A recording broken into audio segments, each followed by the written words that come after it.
السلام علیکم ورحمۃ اللہ وبرکاتہ۔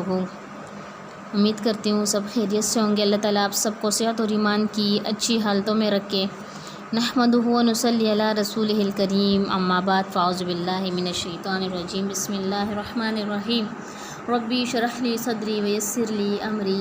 واحلل عقدۃ من لسانی یفقہوا قولی۔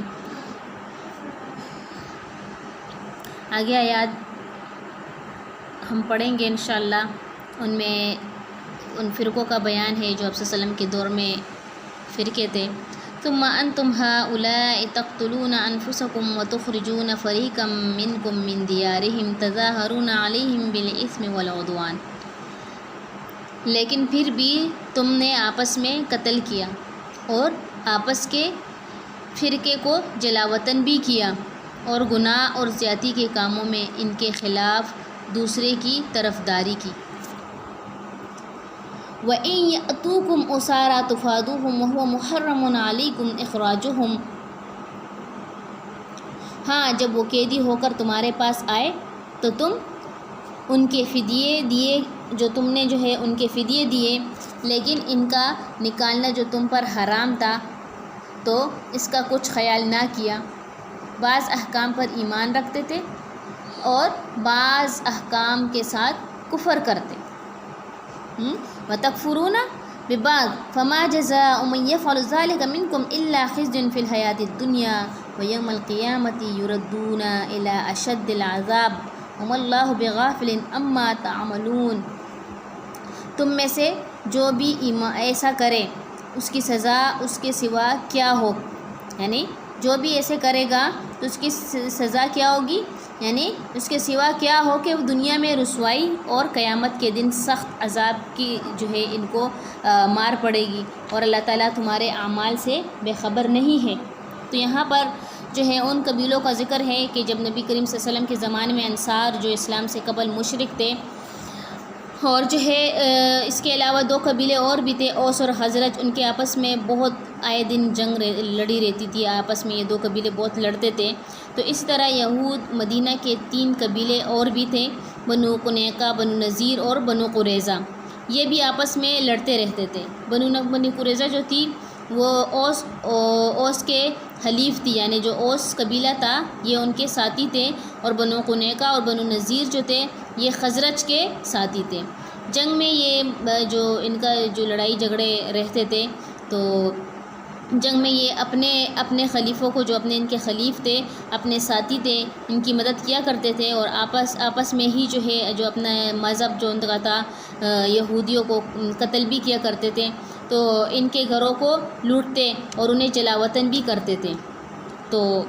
حالانکہ تورات کے مطابق ایسا کرنا ان کے لیے حرام تھا، پھر بھی یہ اس طرح کے کام کیا کرتے تھے، جو آیات گزری کہ یہ لوگ فدیہ بھی لیتے تھے اور اس کے بعد انہیں جلا وطن بھی کرتے تھے، وطن سے بھی نکالتے تھے۔ تورات میں یہ ان کا طریقہ کار تھا کہ اللہ نے ان سے کہا تھا کہ اگر آپ فدیہ لو تو ان کو اپنے گھروں سے مت نکالو، لیکن پھر بھی انہوں نے یہودیوں کو جب وہ مغلوب ہونے کی وجہ سے قیدی بن جاتے تو فدیہ دے کر چھڑاتے اور کہتے کہ ہمیں تورات میں یہی حکم دیا گیا۔ ان آیات میں یہودیوں کے اسی کردار کا بیان کیا گیا ہے جو انہوں نے کیا، فدیہ بھی دیتے تھے اور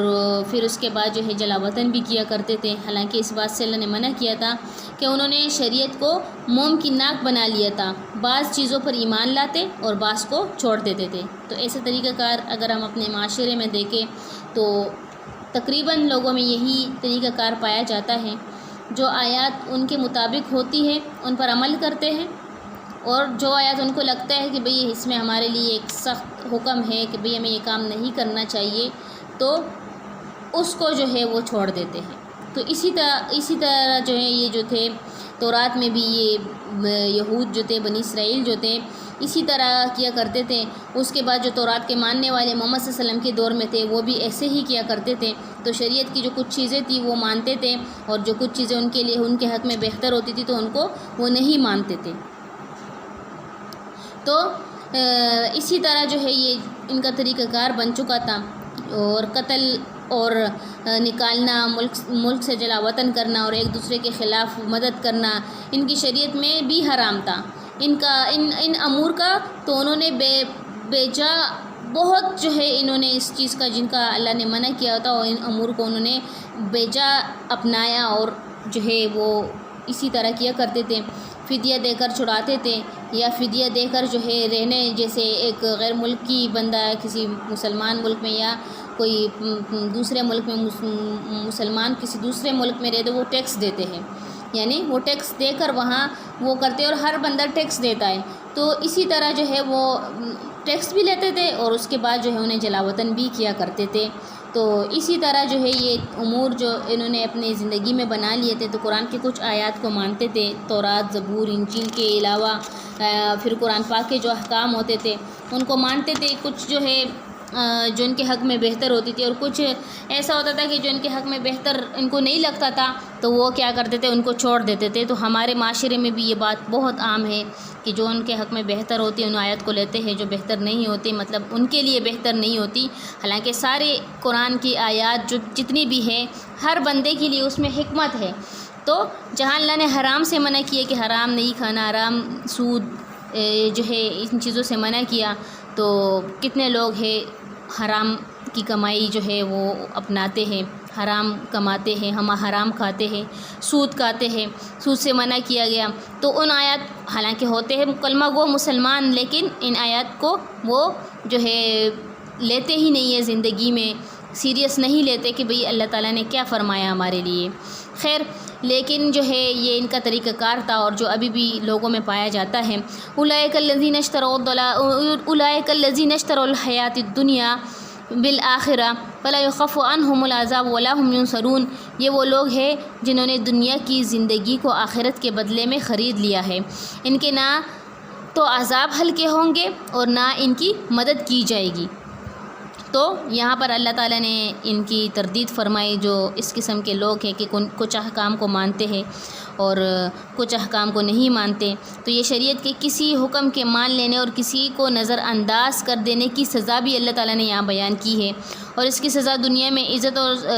سرفرازی کی جگہ جو مکمل شریعت پر عمل کرنے کا نتیجہ ہے، ذلت اور رسوائی، اور آخرت میں ابدی نعمتوں کے بجائے سخت عذاب بھی ہے۔ اس سے معلوم ہوا کہ اللہ تعالیٰ کہ ہاں وہ اطاعت کبھی قبول نہیں ہوتے جو مکمل ہو،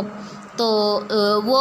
اطاعت قبول ہوتے ہیں جو مکمل ہو، یعنی یہ بات واضح ہے کہ جو اطاعت مکمل ہوتے ہیں، جن احکام پر پورا عمل کرنا جائز ہوتا ہے، تو وہ اللہ کے نزدیک مقبول ہے، وہ قبول ہے۔ بعض باتوں کو مان لینا اور بعض باتوں سے انکار کر لینا، جو کچھ باتوں کو اہمیت دینا، کچھ کو اہمیت نہ دینا، تو اس سے یہ بھی ثابت ہوتا ہے کہ انسان جو ہے آخری جو عذاب ہے اس میں مبتلا ہو سکتا ہے۔ تو یہ آیت ہم مسلمانوں کو بھی دعوت دیتی ہے، اور غور و فکر کا مقام ہے یہاں پر کہ جو ہے ان چیزوں کے لیے کہ جو لوگ اس طرح کے اعمال کرتے ہیں تو اس کے بعد جو ہے آخری بھی زندگی ان کی خراب ہوتی ہے۔ تو بہت سے ایسے مسلمان ہیں جو ان احکام اور ان طریقوں جو یہ غلط طریقہ ہے اس میں پھنسے ہوئے ہیں۔ تو قرآن پاک کا پڑھنا یا قرآن پاک کا سمجھنا ہر انسان کے لیے بہت زیادہ ضروری اس لیے ہے کہ انسان کی زندگی کے طور طریقے بہت سے جو ہے ایسے ہوتے ہیں کہ ہمیں معلوم نہیں ہوتے، تو قرآن پڑھنے کے بعد ہمیں زندگی کا طور طریقہ معلوم ہو جاتا ہے، زندگی کا طور طریقہ کہ ہمیں کس طرح زندگی گزارنی ہے۔ تو اسی طرح جو ہے آگے پھر وَلَقَدْ آتَيْنَا مُوسَى الْكِتَابَ وَكَفَّيْنَا مِن بَعْدِهِ بِالرُّسُلِ وَآتَيْنَا عِيسَى ابْنَ مَرْيَمَ الْبَيِّنَاتِ وَأَيَّدْنَاهُ بِرُوحِ الْقُدُسِ أَفَكُلَّمَا جَاءَكُمْ رَسُولٌ بِمَا لَا تَهْوَىٰ أَنفُسُكُمُ اسْتَكْبَرْتُمْ فَفَرِيقًا كَذَّبْتُمْ وَفَرِيقًا تَقْتُلُونَ۔ تو اسی طرح ہم نے حضرت موسیٰ علیہ السلام کو کتاب دی اور ان کے پیچھے اور رسول بھیجے، اور ہم نے حضرت عیسیٰ بن مریم کو روشن دلیلیں دیں اور روح القدس سے ان کی تائید کروائی، لیکن جب کبھی تمہارے پاس رسول وہ چیزیں لائے جو تمہارے طبیعتوں کے خلاف تھی، تم نے جو ہے جٹ سے ان پر جو ہے تکبر کیا، پس بعض کو تو جھٹلا دیا اور بعض کو قتل کر دیا۔ تو یہاں پر جو ہے ان انبیاء کی بات ہوئی کہ بعض قومیں ایسی تھی کہ جنہوں نے اپنے انبیاء کو بھی قتل کر ڈالا، کہ جب انہوں نے حق باتیں کہی اللہ کی طرف سے اور تو حق کے راستہ دکھایا تو انہوں نے اپنے انبیاء کو بھی قتل کر دیا۔ تو وقفینا من بعدہ رسول کے معنی ہے کہ موسیٰ علیہ السلام کے بعد مسلسل پیغمبر آتے رہے، حتیٰ کہ بنی اسرائیل میں انبیاء کا یہ سلسلہ حضرت عیسیٰ علیہ السلام پر ختم ہو گیا۔ بینات سے مراد یہاں پر جو ہے وہ ہے معجزات جو اللہ تعالیٰ نے عیسیٰ علیہ السلام کو عطا کی تھیں، جیسے مردوں کو زندہ کرنا، کھوڑی کا جو مرض ہے اس کو ٹھیک کرنا، اس صحت یاب کرنا، اور اندھے کو جو ہے صحت یاب کرنا۔ یہ اللہ تعالیٰ نے عیسیٰ علیہ السلام کو جو ہے ایک طرح سے معجزے دیے ہوئے تھے، جن کا ذکر سورہ آل عمران میں جو ہے انشاءاللہ آئے گا، آیت نمبر 49 میں۔ تو روح القدس سے مراد حضرت جبریل علیہ السلام ہے، یعنی روح القدس جبریل علیہ السلام کے ذریعے سے ان کی مدد فرمائی، جو ان کو روح القدس اس لیے کہا جاتا ہے کہ وہ امر تکوینی سے ظہور میں آتے تھے، یعنی امر تکوینی سے ظہور میں، جیسے کہ خود حضرت عیسیٰ علیہ السلام کو روح کہا گیا ہے۔ القدس ذات الہی مراد ہے اور اس کی طرف روح کی اضافت تشریفی ہے۔ تو اسی طرح جو ہے یہ اللہ تعالیٰ کا جو سلسلہ اللہ تعالیٰ نے ان کے ذریعے سے وہ کیا، اور انبیاء کا جو سلسلہ تھا عیسیٰ علیہ السلام تک، اس کے بعد محمد صلی اللہ علیہ وسلم جو آخری نبی بھیجے گئے، کہ ان کے بعد کوئی نبی نہیں آئے گا، نہ کوئی یہ دعویٰ کر سکتا ہے کہ محمد صلی اللہ علیہ وسلم کے بعد جو ہے کوئی نبی آئے گا۔ اکثر یہ قادیانی جو ہوتے ہیں وہ کہتے ہیں کہ نہیں،